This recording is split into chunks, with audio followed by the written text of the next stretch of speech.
Property rights, like Jesus said about the Sabbath, property rights are made for us, not us for property rights. We shouldn't fetishize them. It's a sort of illusion there. Taxation is a non-voluntary property transfer, which is otherwise known as theft. Property rights are social constructions. We have natural property rights. We make them up. It's the social constructions that should serve us. There's some natural aspect of property rights.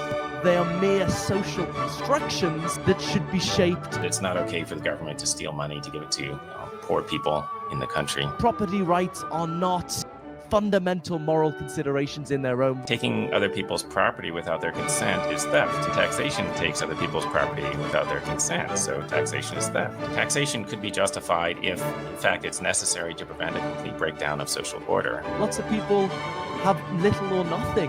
Can I just go and steal money from people in order to give it to Oxfam? Most people, and not just libertarian, would say, no, I can't do that. That's not a good enough reason for theft. People often say, where has socialism worked? In the US and Western Europe, 45 to 75. The post-war years, we had higher growth. When people give me an argument like, hey, things were going well in the 1970s, I'm very skeptical about their attribution. Why were things going well after World War II? Maybe it was just because of the end of the war.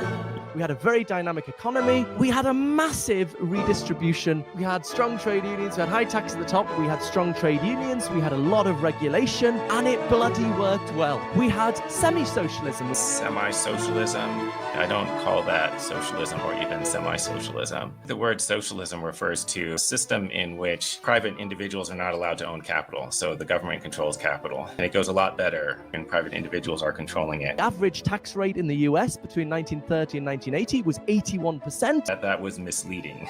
Hardly anyone actually paid that. There were sort of like tax loopholes. My own general political view, non-revolutionary anti-capitalism. Universal inheritance. At 21, each citizen receives 60% of average wealth. So rather than just people with wealthy parents inherit, we have wealth not stagnating. A horrible idea. This is just a complete disaster. I think this would destroy our society. Neoliberalism, crisis after crisis, it's been a disaster. Huge inequality. I don't worry about inequality per se. It's bad if people's basic needs are not satisfied. Apart from that, just people being unequal, I don't think is bad. Shareholders and CEOs. Shareholders and CEOs are more expensive. We've seen their salaries. CEO salaries. Do you want it to go to CEOs? CEOs, CEOs and shareholders.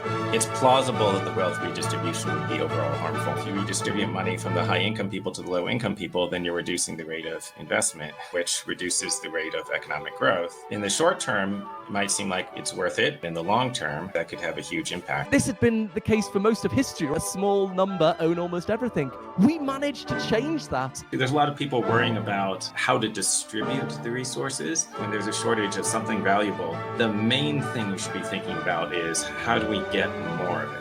How much of that pie, how much of it is going to the workers? More of the pie. The pie was kind of the same. In fact, it was bigger. It was fucking bigger. Sorry, I got a bit carried away there. It was bigger in the post-war years. What was different was the distribution. You also want people to do productive things, which create more valuable things, the valuable things to produce value. Because people are selfish, that means they have to get rewards that are proportional to the value they're contributing because they're selfish. People are selfish. Because they're selfish, they have to get rewarded. A reward for that's proportional. What is the way forward? Is it Trump? Is it Brexit? Is it Corbyn? We're in danger of far-right governments. I'm very worried. Keir Starmer's about to come into government here, change nothing, and then we'll get a far-right government after that. That's my prediction. I'm very worried.